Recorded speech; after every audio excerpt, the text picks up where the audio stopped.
Good afternoon, friends. I welcome you all for the international webinar series eForensics 2020.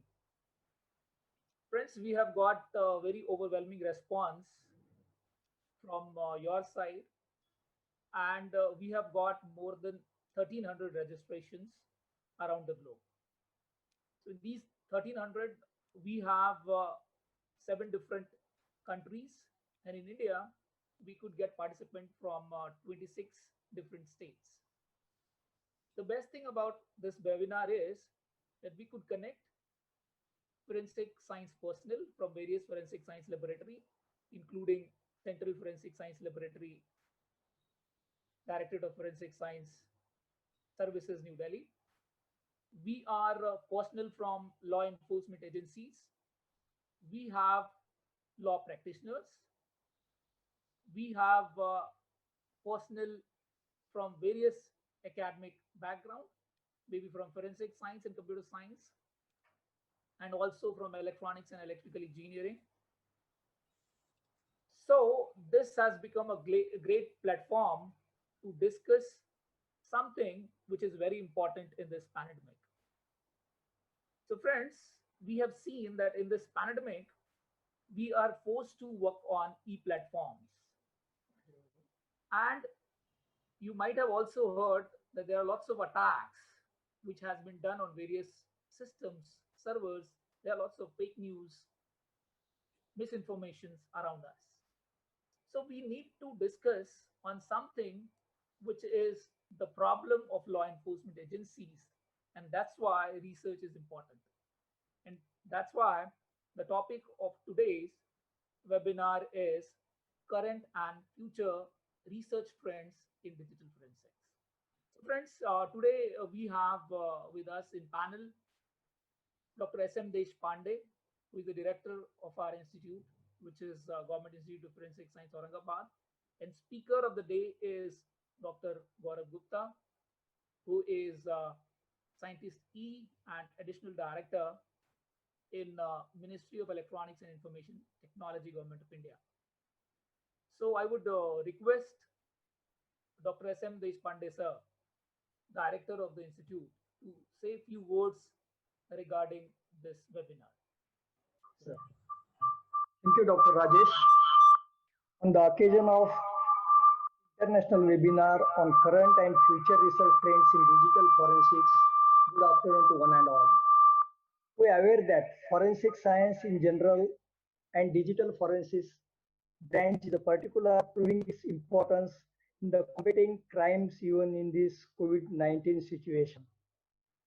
We know that every component of criminal justice system is contributing to fight against increasing and innovative types of crime. It is often responsibility of academicians, scientists from forensic laboratories, law practitioners, police officers, students to develop research in this field, carry out the research, and come up with the solutions which are very essential in this situation. I have opportunity as a director to give brief introduction about our institute. We as a government institute of forensic science, Aurangabad, were started in 2009 with a special government resolution of Government of Maharashtra. Our institute is totally under the aegis of Government of Maharashtra and aided by Government of Maharashtra.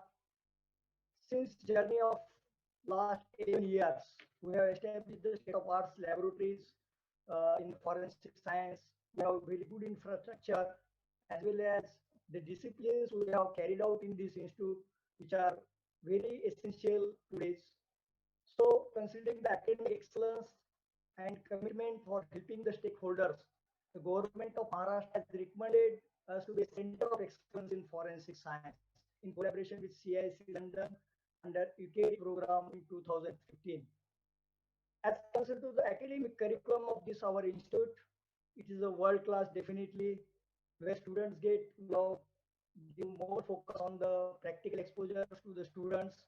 We have all major instruments available in our forensic laboratories, and I especially mention here the government institute of forensic science. We have very great free structure. our BSc fee structure, BSc and MSc students can complete it within only 6,000 rupees, and we have PG diplomas also there in the branch, that is PG diploma in forensic science and digital forensic programs. That also students can complete it in rupees. As well as we understand the demand of our stakeholders, thus working in the collaboration with them, let it be a police officer as well as forensic laboratory science. As concerned to today's situation, we have trained more than 10,000 police personnel and guided them to solve more than 500 cases. I know that in this webinar, there are so many, near about 13,000 uh, uh, students as well as the various peoples have registered. So definitely it will be helpful to the forensic laboratories, cyber cells, law practitioners, as well as private agencies. I urge you all to feel free and contact us at any time for your feedback and suggestions. I hope in the age of COVID-19 pandemic situation, the webinar and its topic is totally relevant for progress of humankind. The participants will definitely get benefited from the deliberation given by Dr. Gaurav Gupta, who is an eminent digital forensic expert of the country. I congratulate the head of department, Dr. Rajesh Kumar, and his team for organizing such an event with a large participation. Finally, I wish this webinar as a grand success. Thank you one and all.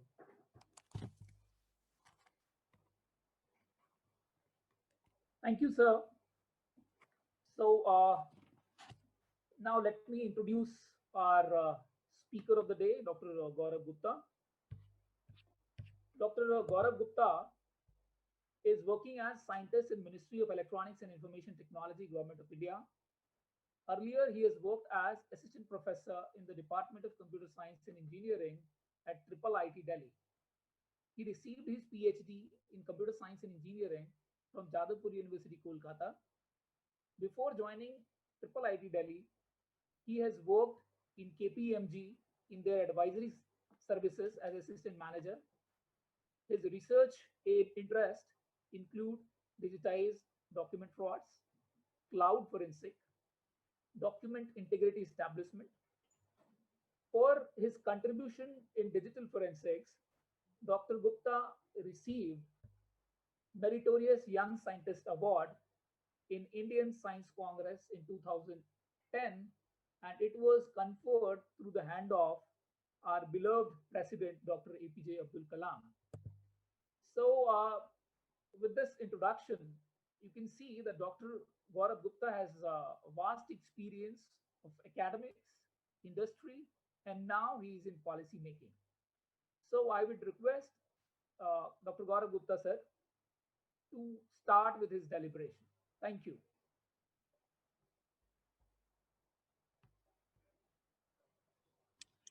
Thank you, Rajesh. Thank you for the introduction. I'll directly start with the talk which I have, the topic which has been chosen today, which is current and future trends in digital forensic research. Sharing my screen and let me know if it is fine. Yes, sir, we can see it. Okay, so that I'm aware, and I assume that most of you are aware about digital forensics. You know what is digital forensics, and I will take you through the journey of digital forensics, how it became standard, and when did it how it is gaining, and I will take you through the journey of digital forensic evolution of research. How the research is shaping up in this area. So if we start, when how it all started. So in 2001, digital forensic standard definition was coined in DFRWS. So it is very, very naive and very, very young field. So before 2001, there were bits and pieces of digital forensic which was happening around the world, but there was no standard definition. People were calling it with various names, starting from computer forensics to software forensics to various other definitions.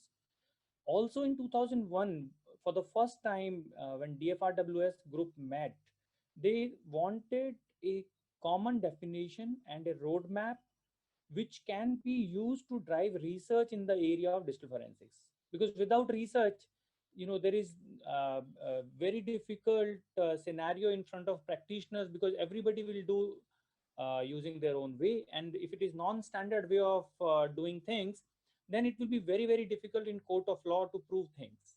So that's where in 2001, this is the first fact which I just thought I would like to highlight, that in 2001 only this field became standard, and practitioners started to collaborate with each other. And from 2001 to 2010, this was the time when I was also pursuing my doctoral research work. uh, that was the golden era of digital forensics. Whatever was happening during that time, it was easy, it was scientific, and it was one way development by the digital forensic community to prove to investigate computer frauds and cyber crimes. And criminals were not very aware. There were not a lot of effort from criminal side in terms of anti forensics. So 2001 to 2010 was the era where, whatever problem you took, there were easy solutions to be found. Those easy solutions worked perfectly all right, and criminals were not aware about these solutions. So this was the golden era. From 2010 to 2020, when the generational change took place, and next generation which grew up with technology became adult, and fraudster also, who were doing frauds from 2010 to 2020, they knew technology much more than the previous generation, and hence they started identifying how law enforcement agencies and forensic scientists investigate. So they started taking precautions. They started doing anti-forensic stuff. They started taking care that evidences are not left, or if evidences are left, they are not very easy to find. So that was the era which is right now going on in this decade, 2010 to 2020. Digital forensic community faced a lot of challenges, and those challenges grew by leaps and bounds. And today we find ourselves at a juncture where digital forensic challenges are overwhelming digital forensic community, and the need of the hour is to do something about it, do research in the area of digital forensics to find the golden era of digital forensics again. So what I can foresee is that next 10 years, 2021 to 2030, because 2020 is almost half over, next 10 years, there are ample number of research opportunities in the in the domain of digital forensics, which should be taken up to make sure that digital forensics becomes more mature. Law enforcement finds it easy to investigate cases, conviction is improved, and the tools and technology developed by digital forensic scientists can sustain the rigorous deterrence which has been posed by the criminals of the modern era. So that is the overall objective of my talk today. So why digital forensic crimes are happening, why or digital how digital forensic is working. Basically, why digital forensic works, the reason is, if people develop perfect tools, then digital forensics would be very, very difficult. So if I make a let's say, in the olden era, if somebody made a perfect typewriter which will not have any defects, then finding out which typewriter has been used to type a letter will be very, very difficult. Similarly, if printers and scanners are made perfect, then finding out whether a document has been printed by a particular printer or a scanner would be very, very difficult. But the problem is, in that case, the cost of the device, let's say the printer and scanner, will be enormously high. So the printer and scanner which you get today in 5,000 rupees, to 10,000, 20,000 rupees, if you have to make it perfect so that there are no defects, and the digital forensics can't be done, in that case, the cost of printer or the scanner will shoot up in few lakh rupees. So the idea is, since user wants convenience, development time for most of the product is very short, because competitors are also launching products. We want product to be very, very cost effective. The cost has to be low. these are the initial three things which drive digital forensics, because most of the people have to produce a product which is convenient to use, which provides user a lot of assistance. For example, in browser, you can remember the password. Since you can remember the password, that's where people can recover, the forensic scientists can recover the password. So anything and everything which is developed to make user experience more convenient provides opportunity for the forensic scientists to develop solutions to extract some information which can be used in a forensically sound manner in court of law. So these are the reasons why digital forensic works. So if development time was enough and cost was not supposed to be low, and user convenience was not an important criteria, then you can make products where forensic investigation would be very, very difficult. One more thing is, which is very important to note, which I think is slowly gaining ground, that is how the brain evolves. Our brain has evolved over a period of time, and technology is very, very new. So we are not used to, our brain has only seen digital technology in last few generations. Before that, thousands of generation has not seen technology, and hence the brain which we are using today has some of its evolution which has come from the generation which has not seen technology. So human brain does not evolve very fast, and that's where gap in terms of our processing of technology versus actual technology, the gap exists, and that gap is being exploited by criminals to do frauds. Similarly, same gap can be actually used by forensic scientists, forensic researchers, and law enforcement agencies to develop solutions which can work against criminals in terms of garnering evidence. So we will see how that can be done. So, when I was talking about in the initial slide that, this talk is primarily focused on how to use research and what area to carry out research so that it could be effective in terms of solving cases, in terms of law enforcement community, and in terms of forensic science community. So, one fundamental problem which I've seen among researchers is they see digital forensic research as an application of a tool which they know, and they try to solve a problem through that. For example, I've got many students who meet me and they ask me, I want to do a project, or I want to solve a problem using artificial intelligence and machine learning in the area of digital forensics. So they're not bothered about the problem. They're bothered about that they want to use artificial intelligence and machine learning. They want to use a particular programming language. They want to say, okay, I want to use Python because I know Python. They will say that, okay, I want to do it on iOS, or I want to do it on Android. So one important thing when a researcher is carrying out research in the area of digital forensics is, or any other area is, you should not be influenced by the tools. You should be influenced by the open problems. So you should find a problem, and if the problem demands machine learning and AI to be used, then definitely use it. But not all problems require AI and machine learning to be used. At times, you can simply use statistics to solve a problem. So that's a myth that you have to use a particular, because everybody using artificial intelligence and machine learning, that's where you have to use it. I think that's a myth, and we should restrain ourselves in terms of getting bogged down by the buzzwords. We should rather think about the requirements of a problem statement, and I will come to that in the slides which will follow. So let's say, if the typical question which most people will have in mind is, okay, I want to do research in the area of digital forensics. Now, how do I select a problem? How do I know whether this problem is good problem? How do I know whether this can be solved or not?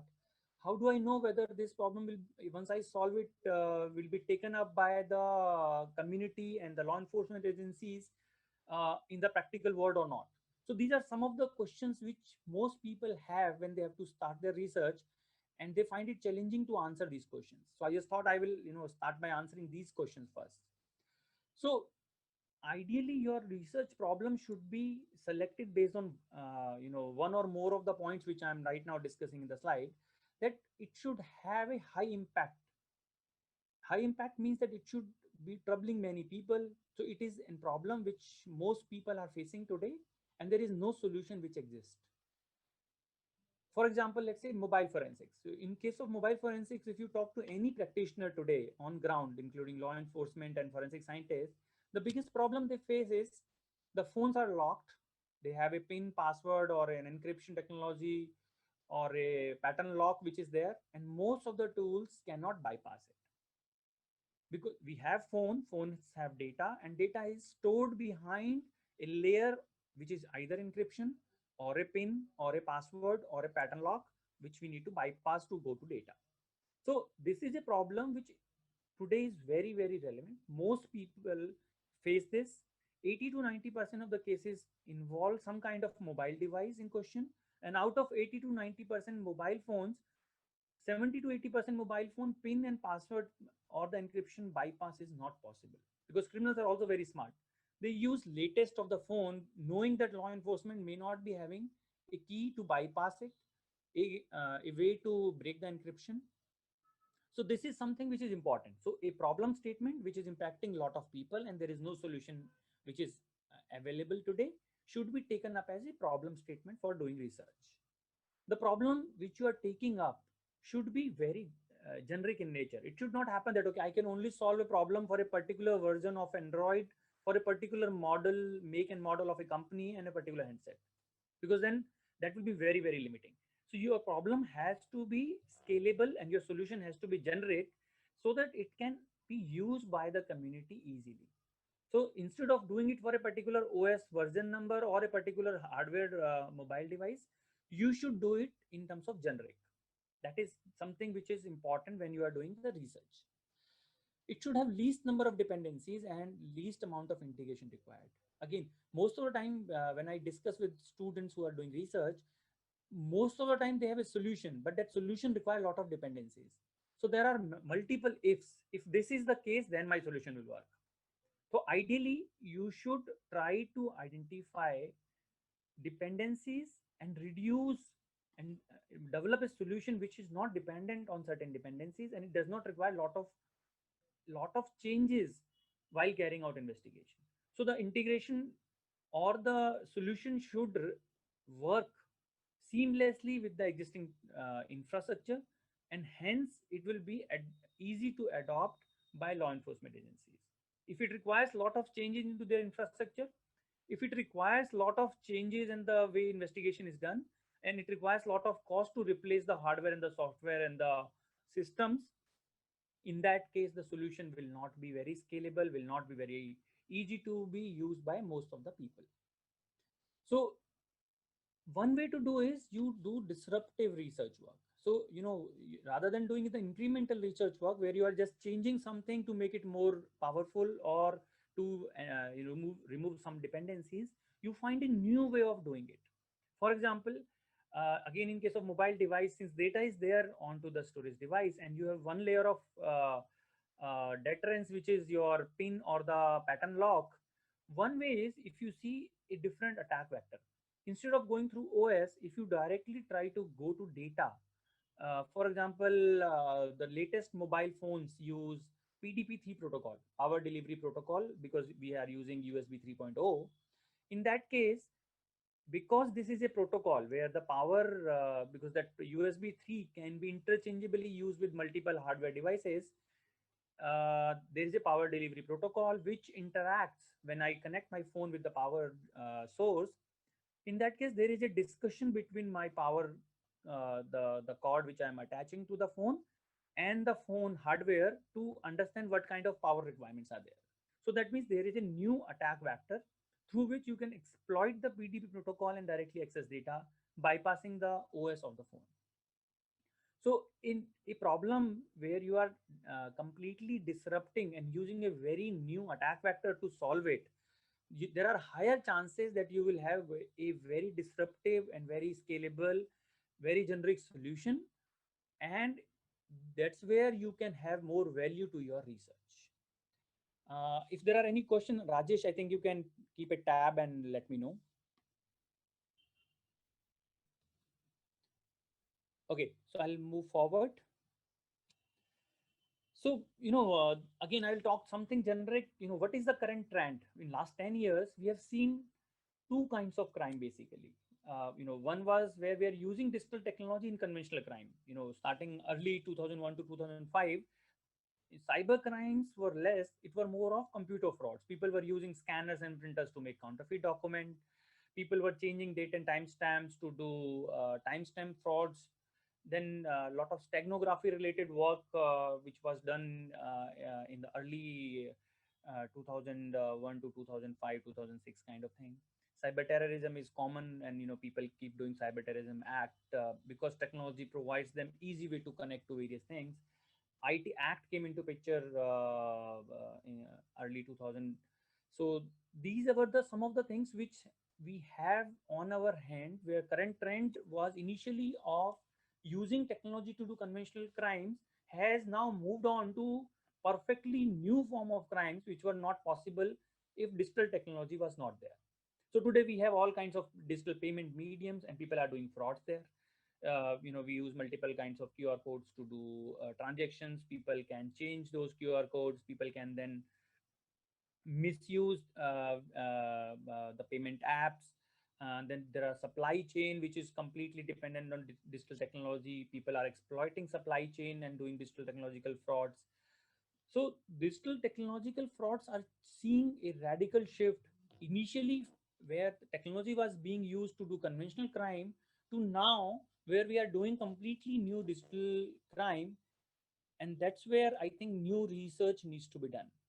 So if we just go into anatomy of computer frauds and cybercrime, which is like, what all things are involved, we have certain motivation for criminals, we have certain entities which are involved in the crime, we have certain events which either could be malicious or which are non-malicious. And if there are malicious events, we have to find out what are those malicious events and how to identify those malicious events. And finally, we have impact. So this is a complete anatomy of any crime which is happening in the digital world.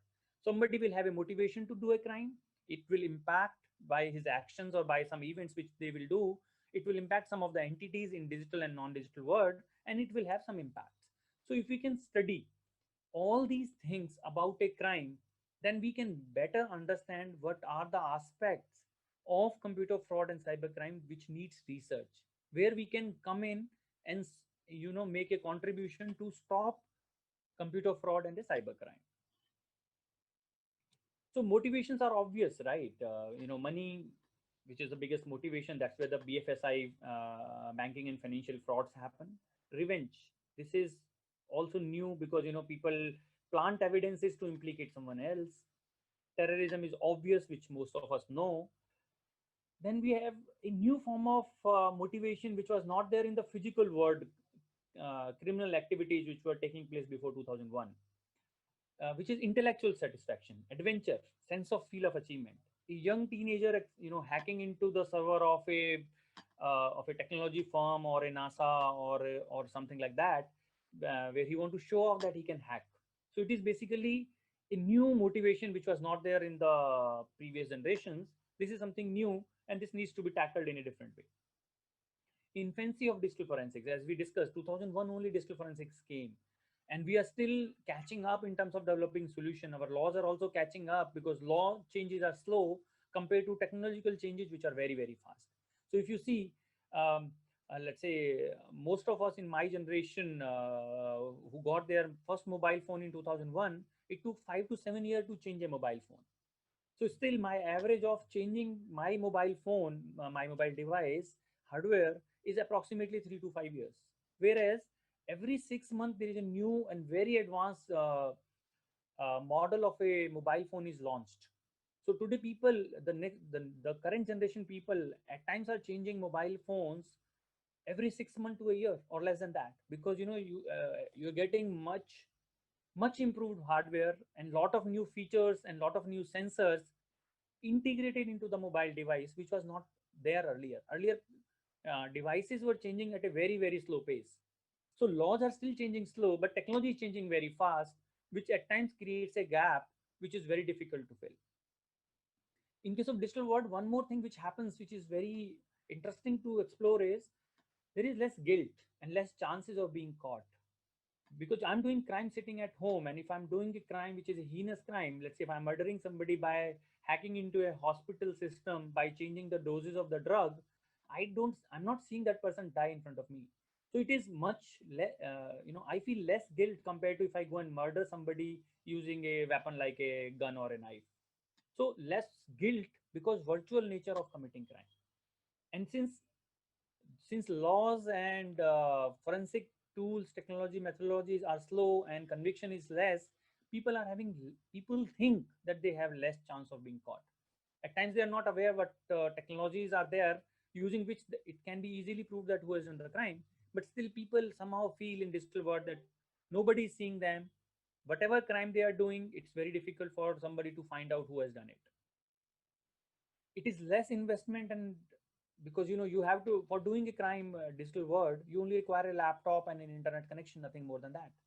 So it is very very low investment kind of a method of doing crime. So people assume this is low risk high gain method, and we that is where we need to make a contribution. As a digital forensic researcher, I have to make it high risk and low gain method.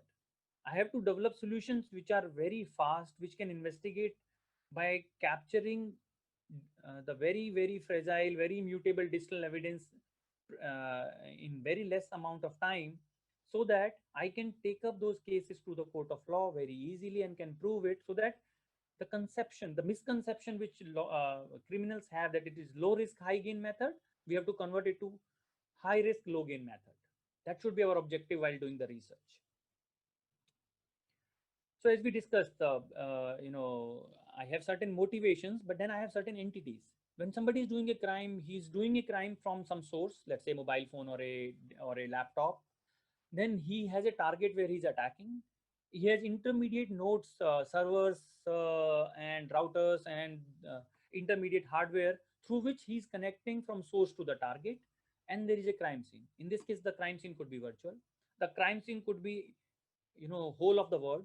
Let's say if I'm just sending a phishing email, I may be sitting in Kenya, and then that case source is a laptop in Kenya, and target could be all the people, thousands of people all over the world, and the intermediate could be my server in Kenya and the mail server which is there probably in US and other places, which is then sending out these emails to target.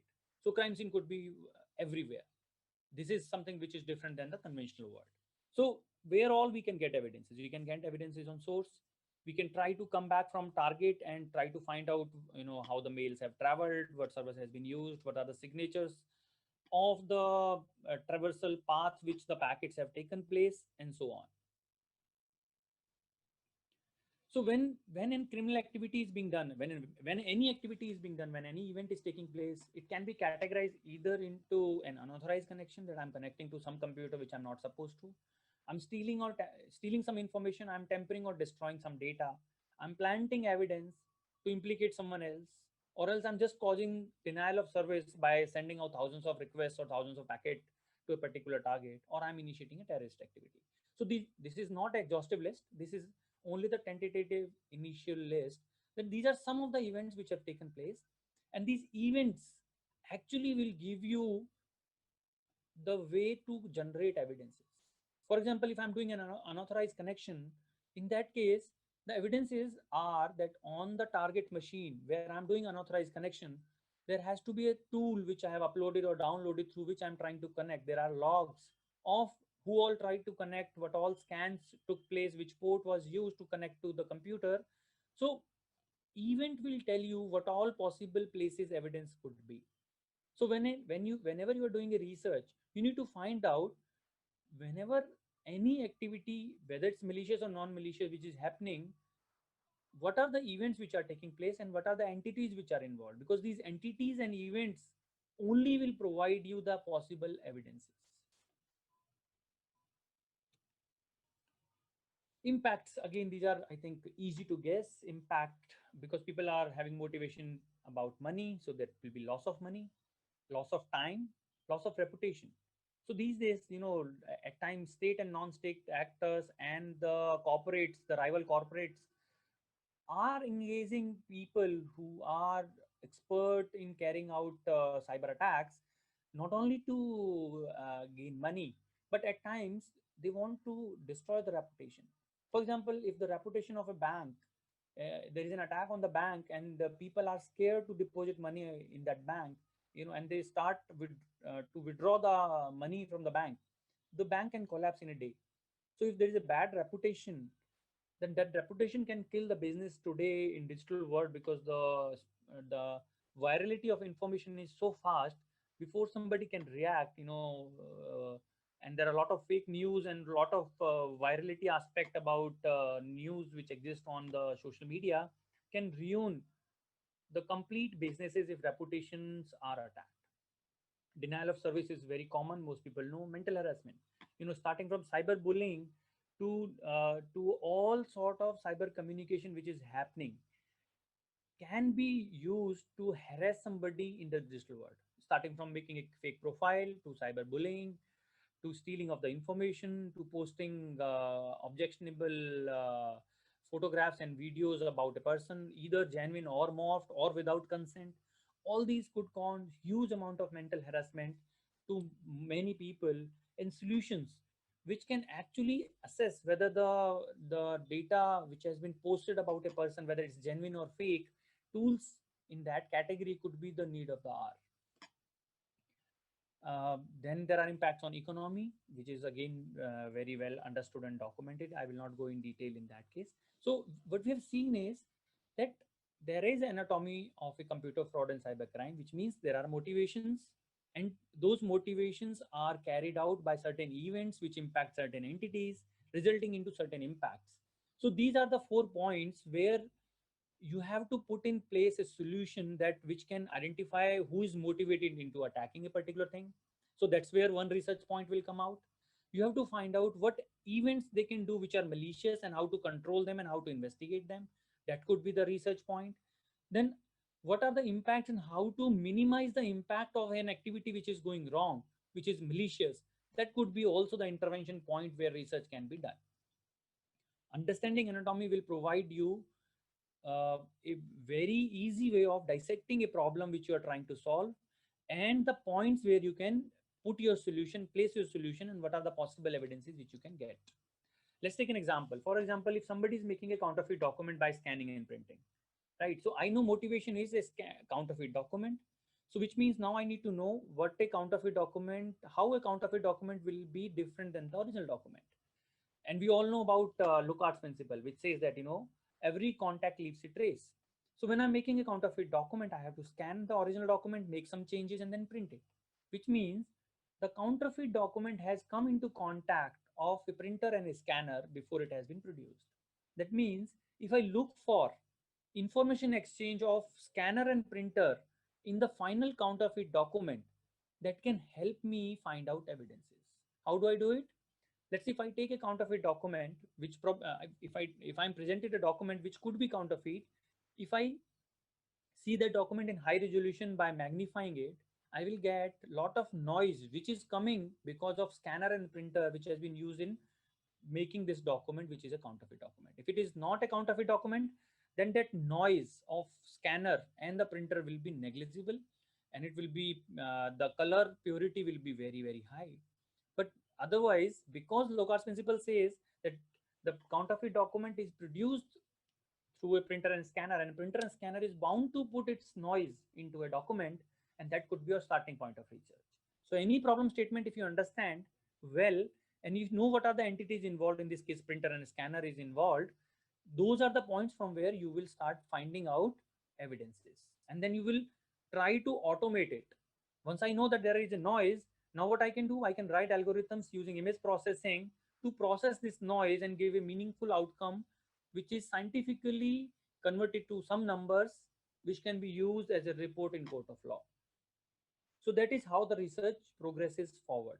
You need to know the problem statement, and that problem statement needs to be dissected, keeping in mind the anatomy of computer frauds and cybercrime. And then in light of Locard's information exchange principle, you have to develop solutions which can be quantification of these noises. So basically, my digital forensic research solution is nothing but quantification of any change which has taken place because of a malicious activity. So I'll repeat it. This is very, very important. So my digital forensic research and digital forensic evidence is nothing but a method which can quantify any of this change which has come because of the malicious event. That is my digital forensic evidence.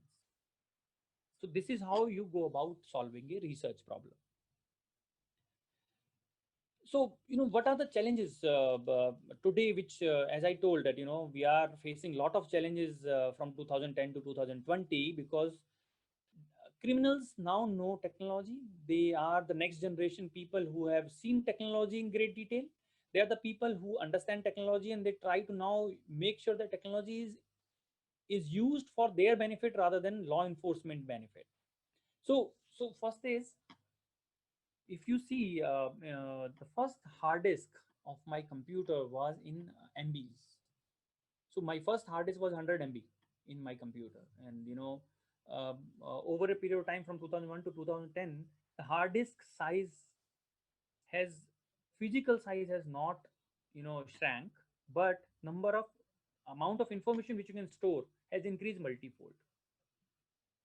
Right. So if you see a hard disk which is typically into your desktops, size has not changed, but the density of information has increased. Cost has gone down. So earlier, for 1 GB hard drive, if I was paying 5,000 rupees, today I am paying 3,000 rupees for, let's say, a 100 GB, 1 TB hard drive. So my cost of data storage has come down drastically. But if you see in a particular case, amount of information which is an evidence is almost same. So if in 2005, in a 1 GB hard drive, if 100 files were evidence, today in 1 TB hard disk, again for same kind of crime, my files are almost 100 files which are used as evidence. But those 100 files now I have to find from billions of files, where earlier it was only millions of files, because my data storage capabilities have increased at lower cost. So what happens is, the hard disk which I could imagine 4 to 5 hours earlier, even though my hardware technology has improved today, because the hard disk size is 1 TB, 2 TB, and 4 TB, imaging take 8 to 10 hours or 20 hours. So what has happened is, time taken to investigate the same case is becoming larger and larger, whereas my hardware capabilities and my technologies are improving. So this is something which we need to take into account. This is one of the challenge. How do we bring down the efficiency of digital forensic investigation? How do we bring down the total amount of time taken to investigate a case? In this direction, a lot of research is not being done. We are solving problems, but we are not improving efficiency. We are only improving efficiency by bringing faster hardware, but we need to also improve the efficiency by bringing in new form of technology, new form of algorithms, which can cut down on investigation time. This is one problem which I have observed in last 10-15 years of my research. There are certain cases which are non-solvable. There are 60 to 70% cases which we can solve. 30 to 40% cases we say are non-solvable. We don't have currently the methodologies or the hardware to solve a particular case. For example, a completely damaged hard drive. Let's say if a phone or a computer was extracted from the seabed in few years, we don't have any commercial very easy system or a solution which can be used to solve these kind of cases. So one probable point for starting digital forensic research for the budding and young researcher is, find out from forensic labs and from the practitioners what is that they are not able to solve today, and that could be the very good starting point, and that will probably also match all the conditions which I laid down initially, that it will have scale, it will have high impact, because those cases are not solvable today. Then one more thing which is happening today, which is proactiveness of digital forensics. Earlier we only had proactive security, but can we do something for, again, keeping in mind the unsolvable cases? Can we do something about digital forensic tools, that whatever we are not able to solve, we go back to my security solutions and enhance them in a way so that tomorrow if similar case happens, I am able to solve it. So if you take example, again, the first ATM which I saw in 2001, it did not have a CCTV camera, because ATM was to dispense money, but then people started doing frauds. They put a CCTV camera which could not solve or which could not stop a crime, because CCTV camera will only record, right? If you're doing something wrong in the ATM machine, it will only have the video footage. And that is still the case, right? Today, ATMs have CCTV camera, but they are not helping in terms of they can only be used to find out who did the crime, and people might be smart, they might be putting helmet on, putting mask. Now because of the pandemic, everybody will go with the mask, and face detection and recognition will be very difficult. But what if we process the video which is being recorded by the CCTV camera in real time? Let's say if two people go to ATM machine, and let's say one of them is carrying a gun or a knife. Right now the camera is only recording it, but what if it can detect the video in real world, in real time, and can detect there is a gun or a knife with one person, and can block the ATM machine, because carrying a weapon inside the ATM is not allowed. So we need to find out whatever existing security solutions we have, how can we empower them to be more proactive, right? So ATM has cameras since ages, but it has not been used to stop the crime. It is only used to investigate the crime. So we should move ahead and do that. Again, as we all know, digital forensic tools are very, very costly. Indigenization has not happened as much as it should have been. So this is one more area where, if we start to develop indigenous tools with the disruptive technologies. So I'm not asking researchers to just imitate the tools which are there currently by the companies worldwide. I'm saying, think about what will change going forward in the digital forensic era. How will the phones change? How will the storage technology change? And how can you develop the new era, new age solutions which you start today and which you solve in next 6 months? By the time new technologies are adopted, how you can have new disruptive new solution which can then take on to the market. So you don't copy the tools, you don't make the replicas of the tools, you see in the future what is going to come and solve a new problem. And by the time you solve it, the technology will be used by the most of the people, and your tool and technology will be used by most of the law enforcement and the forensic community. And that is how you develop indigenous tools, keeping in mind targets for the future. Uh, so these are some of the things which I thought are the challenges. Challenges keeps changing. One of the challenges is technological changes. Technology is changing very, very fast. So fast that at times we are not able to, solve the problems. And by the time we are able to solve the problem, technology changes. For example, if you see people 5 year back, people were solving problems when we had feature phones. We did not have widespread mobile, let's say smartphones. People were solving problems using cell tower information. Then we had the widespread uses of GPS. So what happens is technological changes makes problems obsolete at times. Today we have a lot of sensors in my mobile phone, right? Can mobile sensor be used to develop the signature of the activity of a person? For example, if can we develop something using sensors of my mobile phone, so that my mobile phone knows that it is in my hand? If anyone else picks up my mobile phone, using the sensor readings or the model which you are making from the sensor, phone can decide whether it is in the right hand or the wrong hand.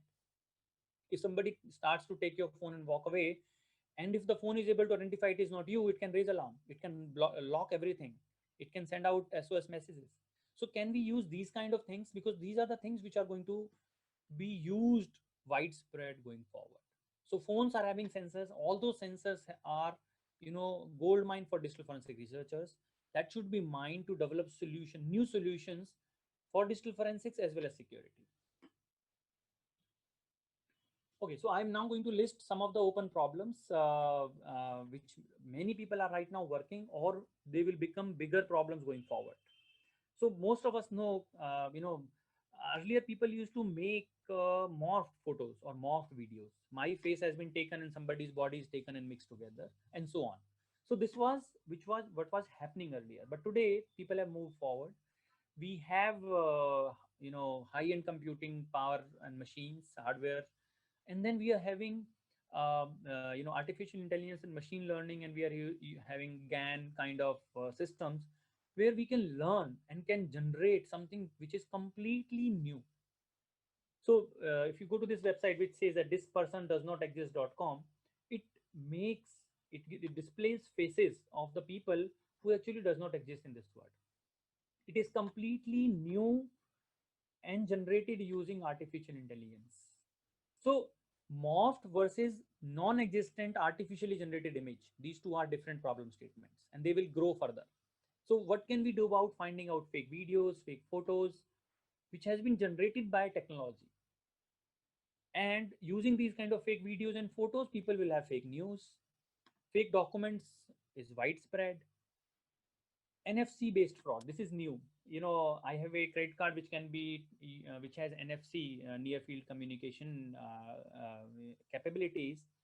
I have a car which has a, key fob or the remote of the car, which is working on NFC technology.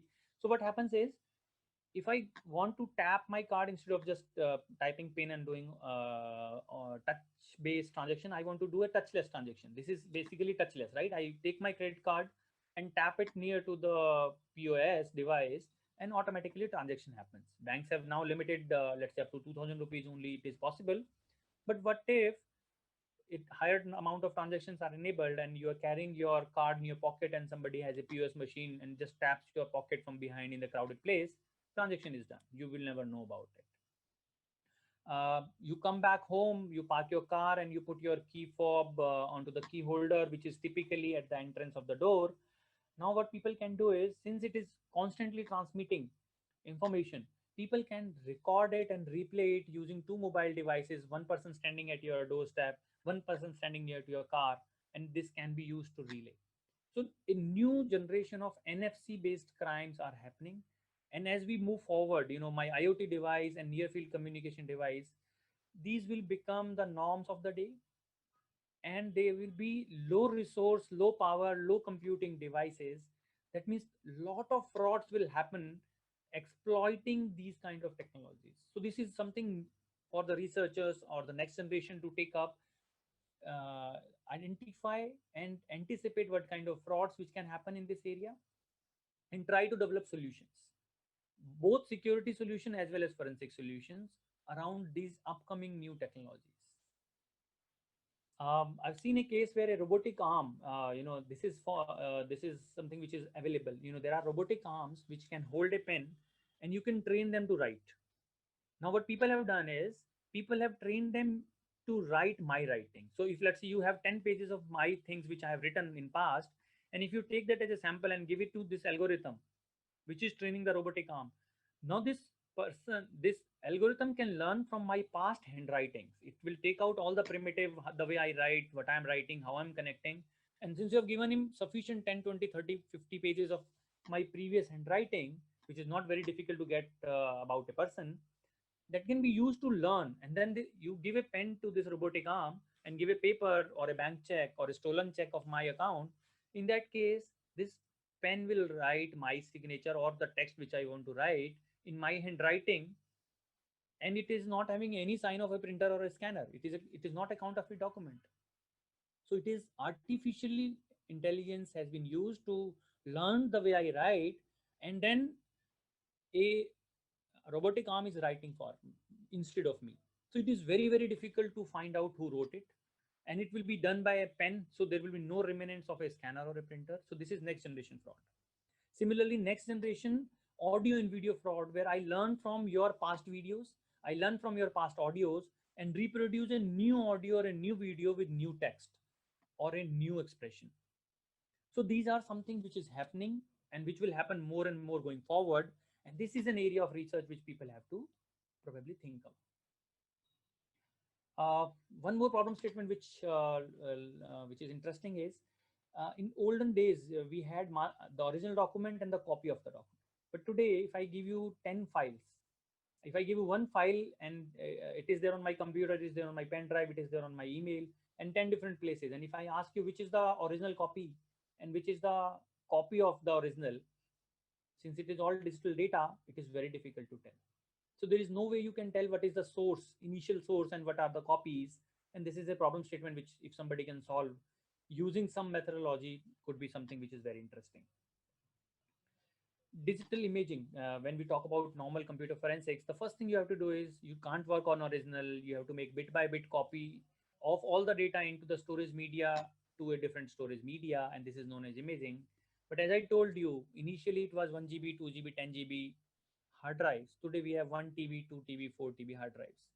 Since, let's say if I ask you, most of us don't delete any data anymore. Reason is cost of data is less and I have sufficient amount of hard drive to store data. So in hard drives, even though I may be having a 2 TB hard drive, it is 80% filled.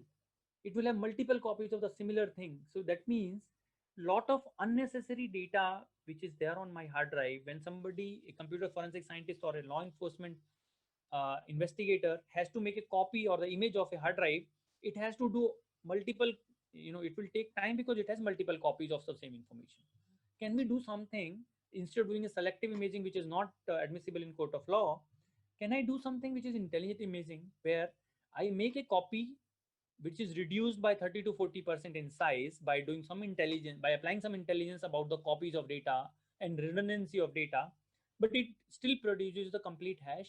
And if required, it can blow up the data to the original set, but it can reduce my space, it can reduce my communication channel bandwidth, it can improve my efficiency of doing investigation while preserving the admissibility aspects of the image. So this is again an open area of research. Device and person identification.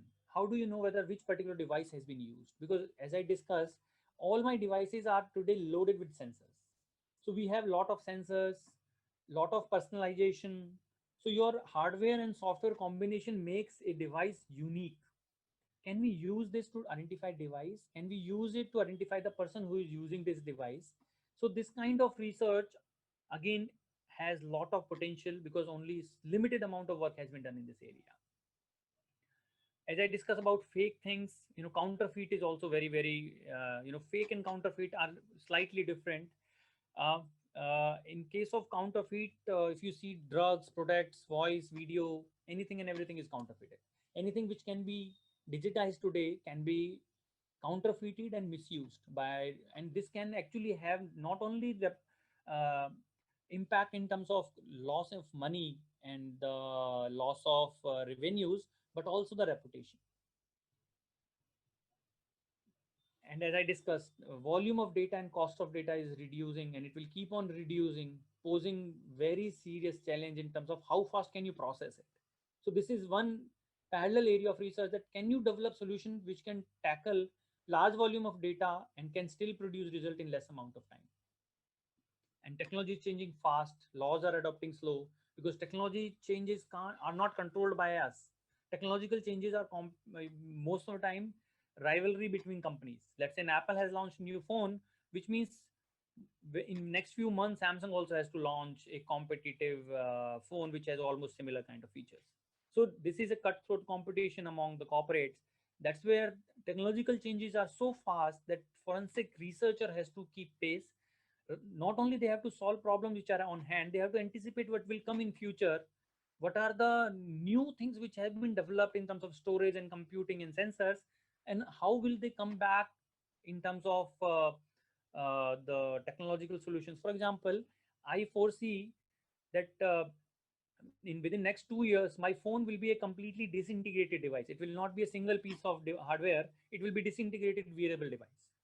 So we need to start thinking about, if phone becomes a disintegrated wearable device, how my digital forensics will change.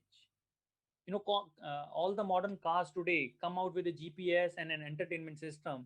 How do we extract data? Because if you have to do a crime, you can leave your phone back, but you will go in your car. So car probably is a potential source of lot of digital evidences which are otherwise not, people are not very comfortable with. So can we do digital forensics of entertainment system and the GPS and the car? And that will be something which is important, and that's where new things can be done about technology and can be harnessed for finding out new way of doing digital forensics. Also, how technological changes are happening. This is kind of a repetition of a slide. See, most of the technological changes are happening for convenience by convergence. So if you see, we had feature phones which were working fine. Why did smartphones came? Because they provided more convenience. Many more things got converged. Earlier, when I had a feature phone, I had a separate digital camera and a handy cam, because my quality of camera was very poor.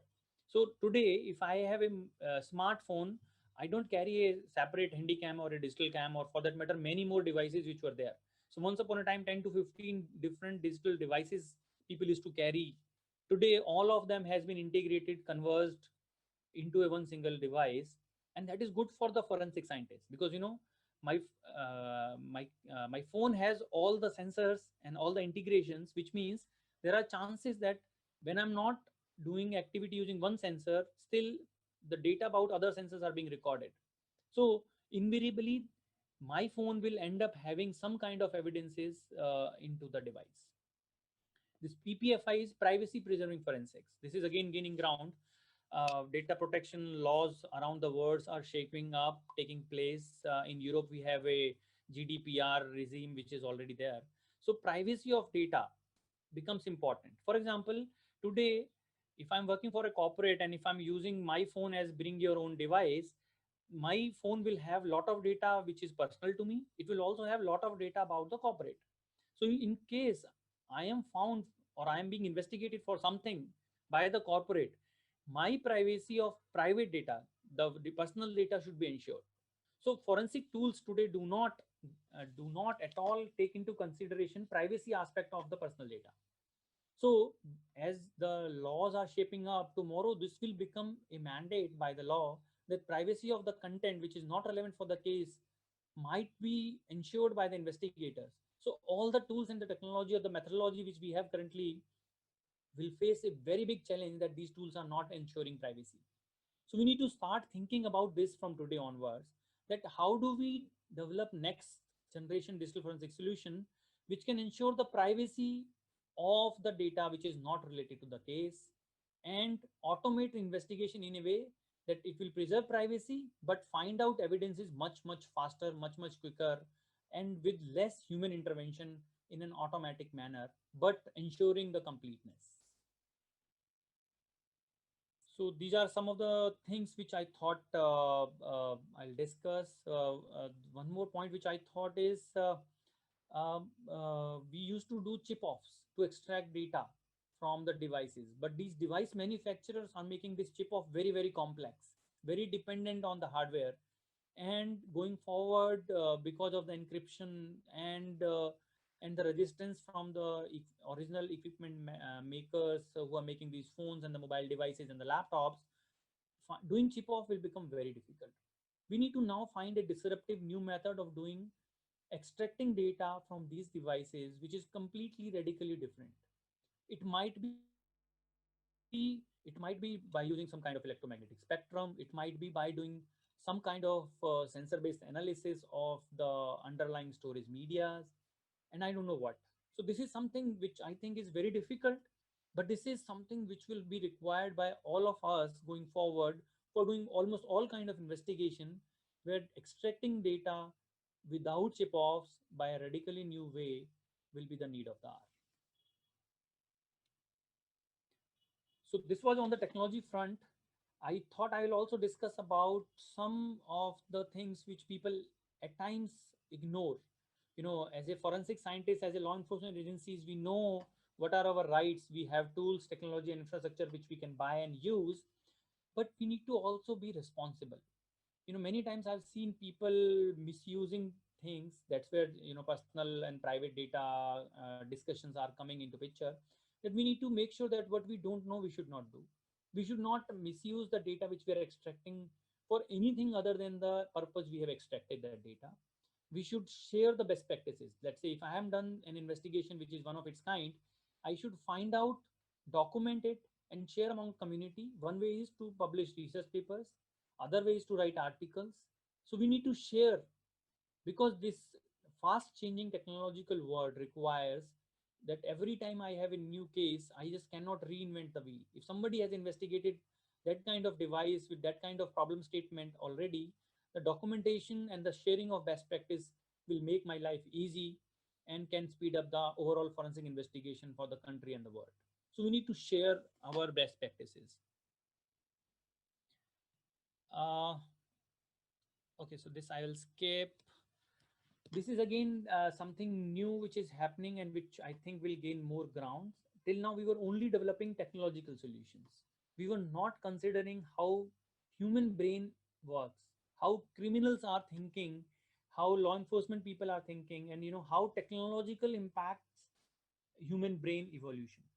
So psychology, as well as the impact of technology on human brain, if that can be studied and incorporated while solving the crimes and developing the solution, it will not only develop lightweight, very effective solution, it will also make sure that we are finding out the core human brain thinking and technological impact on the brain, and that can be used to develop radically new solutions. So not only think about technology, but also think about evolution of the brain, how I think, what human brain will assume. It's like it's like uh, if you see a fan which is on, you can't see blades, but if you see through the mobile phone camera in a video mode, you can see the blades. So there are two different aspects, right? Similarly, so because human brain will always assume that fan, when it is moving, the blades can't be seen, but technology can make it happen. So understanding how human brain thinks, how technology impacts human brain, can help us develop better solutions.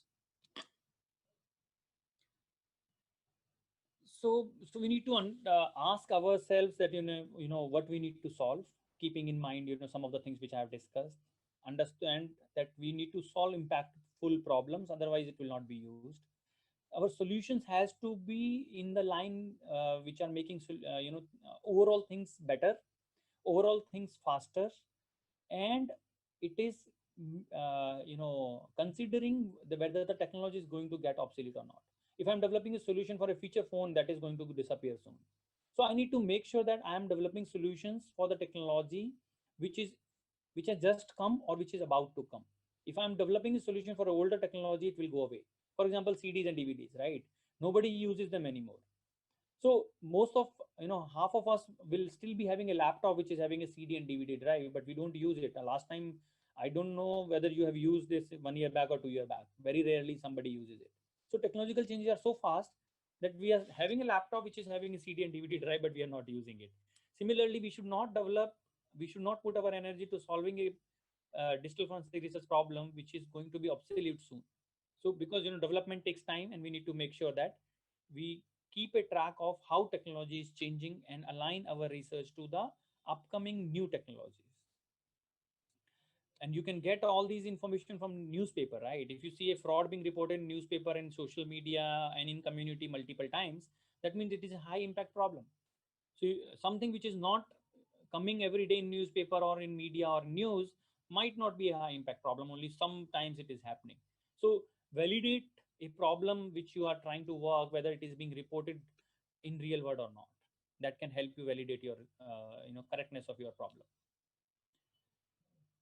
uh, I think I'll restrict here, and then you can read it. This is a famous quote which I every time use, and if you try to read it, I'll give you a minute to read it. It will then help us summarize.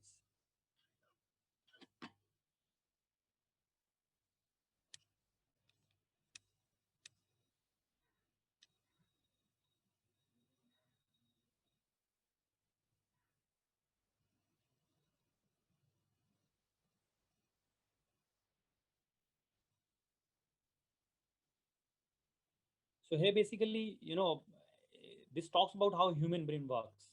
Human brain works completely differently. It's like once you know how to drive car, you don't follow instruction, it automatically happens. Humans are motor trained, and once trained, they automatically do it, and that can be used to exploit by criminals. For example, forever we used to install a software and used to say next, next, next, next, next. So now what happens is sometimes criminals give you a uh, you're installing something, and there is an option which probably can install malicious thing on your computer, and you're so used to say yes or next that you say yes.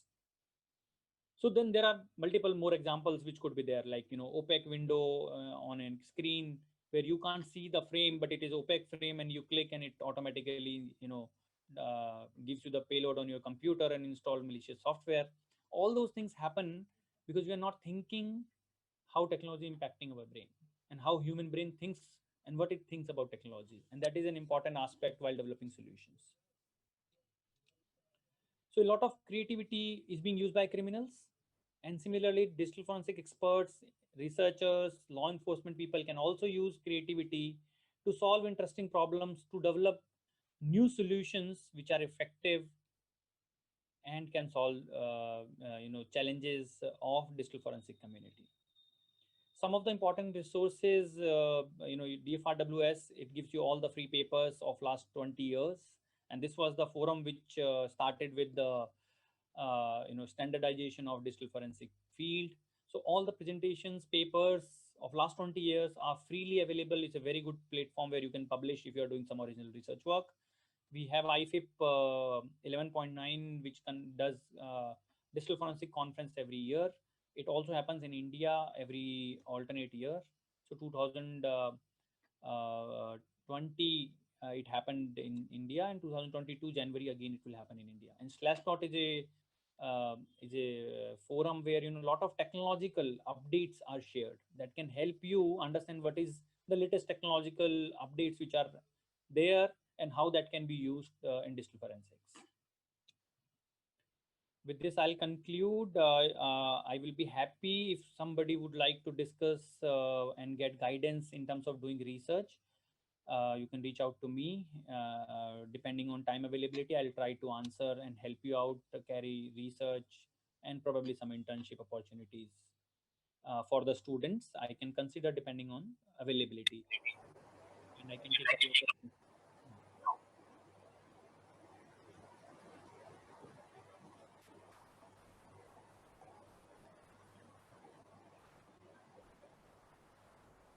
Rajesh, I think people can ask questions. Thank you, sir. Your deliberation was quite informative. It has given a throughout idea of how digital forensic research started and what is the current progress in that particular field. So we have a few questions, or I can say lots of questions, but we'll try to have some of them. So the first question is, how artificial intelligence Yes, how artificial intelligence. how artificial intelligence is helpful in digital forensics? So, as I told, artificial intelligence is being used by criminals to make real world, very, very realistic things, counterfeit and fake videos, photographs, and various other stuff. Because they are using artificial intelligence, the difference is, uh, artificial intelligence will also have some things which has not been stitched well because of the inherent deficiency of information in data, because artificial intelligence is completely relying on the data it has been given, and that data will never be perfect. So you need to understand how to apply in artificial intelligence and machine learning and pattern recognition by identifying right set of parameters to identify that non-perfectness, the inability to stitching together, and the noise which is there. And same artificial intelligence can be used to develop solutions to detect artificially generated data and the videos and the audios. So the next question is, why not Indian government is banning dark webnet or dark web, as there are lots of crime tending through those websites. So why not Indian government is banning dark web? So I will answer in the personal capacity this question. See, banning anything will only make it move from one place to another place, right? So even if you put complete big amount of workforce and keep banning, identifying and banning, people will, because in digital world replication is just a click of mouse. I can have new domain name, I can have a new address, and I can move everything there. I can have hundreds and thousands of copies. So banning probably would not be easy as well as the right way of going about it. Rather than investigating, finding out the root cause, finding out the source itself, finding out the person behind it, and then taking action would be the right way to move forward. So the next question is how to differentiate between original and cloned hard disk. Original and Cloned hard disk. uh, so see, thing is, so this depends on the context, right? It is, if you are asking me that you went for a raid and somebody replaced a hard disk there, that you need to find out, versus I have made an image of a hard disk. And that's where, in the presentation I also discuss about copy and the original. Copy and the original will depend on various other factors, for example timestamps, for example whether that technology was available at that point of time or not, and so on. So first is we need to know the complete context of the question, and then we need to know what all we are investigating, and then rely upon timestamps, rely upon technological enhancements in terms of whether the technology was available initially or not, and so on. So this is a very open-ended question. Specific question can only be answered. Yeah. So the next question is, how can we draw information from the softwares used for hacking? So whenever, any software will have a signature, right? The way it works, the way it uses the names, the nomenclature, and so on. So whenever somebody is using a set of softwares, you will have to find out signature of those softwares in terms of what kind of nomenclature they are using, what kind of places in the RAM they are occupying, what is their behavior. So it's basically static and dynamic information of the software while it is there doing its stuff. Most of the time can be fingerprinted, identified, and uniquely understood, and that is where you can identify that. So the next question is, how to deal with password, pattern, or finger protected devices? So that's it. That is an open area of research. That's what I told. Multiple people are trying from a various angles. As I told you, PDP-3 protocol is something which is being used to exploit and directly reach to data. Then there are certain tools, commercial tools, which can bypass up to an extent. Then what you can do is you have to understand and study how a particular hardware has been locked. For example, a particular Samsung phone, you want to understand how to unlock, you need to now go to the original documentation, which at times up to an extent is made available by the manufacturers, to understand what are the dependencies and how that can be exploited. It is a time consuming process, not a foolproof process, but in most cases, if you are adamant to break or bypass the pin and pattern of a particular device, if you put enough amount of energy, chances of success are 80 to 90%. So the next question is, are the digital forensics and multimedia forensics different or the same? And what are the differences and similarity between them? So it is a part of digital forensics. All these are the subset of digital forensics. The difference is forensic science works to the commonality is that forensic science works on the principle of Locard's principle. Every contact leaves a trace. Similarly, when I'm talking about a multimedia forensics, multimedia devices are leaving their fingerprints in terms of defects of the sensors of multimedia processing devices onto the final product. So a sensor which is not working fine, out of that, let's say 10 megapixel or 20 megapixel sensor which is there on a video or a imaging device, some few sensors will be dead at a particular location, and that will come into the final audio and video, which is not visible and available to be found out by the naked eyes, but you can process it and always find out a specific pattern which is unique to a device. So I will say it is a subset, and it works on the similar principle as Locard's principle, and which is relevant for all kind of digital forensic investigation. So the next question is, how data center work to investigate the cyber crime? Can evidence be changed in database? So again, Locard's principle says that any activity you do, same will also have evidences of that activity. So if I'm tampering or planting evidences, there will be evidences for planting and tampering of evidences. Only thing is, it depends on your capabilities and skills and tools, whether you can find out those or not. So the next question is, cybercrime against women and children are increasing. What kind of modus operandi these hackers are using?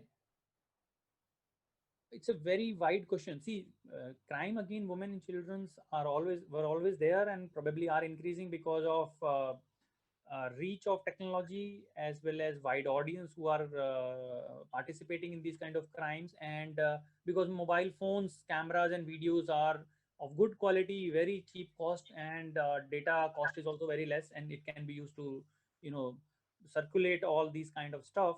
That's where it is increasing. Again, more research opportunities are also there for solving these kind of crimes. There are a lot of solutions which are there to tackle these kind of frauds already, and I encourage other people to take a few more research problem in this area.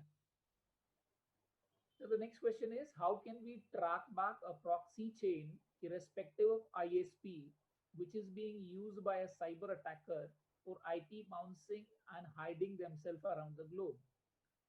Again, there is no generic answer to these kind of questions, because it depends who tried to attack you, whether it's a no voice person or a experienced state actor, what kind of tools they use, what kind of help you are having available from ISPs and intermediaries.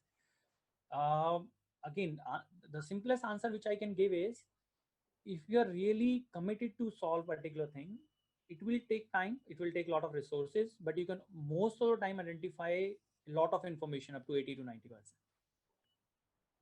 So we have lots of questions. So what we can do that I'll just write all those questions. We'll send back to you. You can just mail me answer of all those things and we'll put in the group. So it was a quite informative session, and thank you, sir, for accepting our invitation, irrespective of your busy schedule.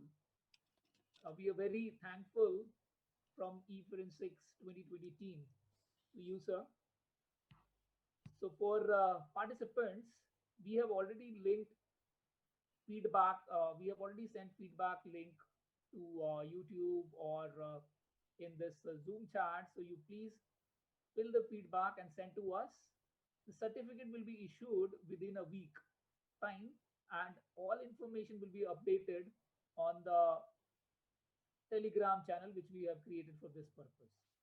Our next session on this webinar series will be on 23rd of this month. So we'll update you the information on the Telegram group. So please, if you have not joined that group, you join it. So thank you. So thank you, sir. Thank you, and you can reach out to me in case there is any query. I'll try to answer. Thank you so much. Thank you all the participants and panelists. Thank you.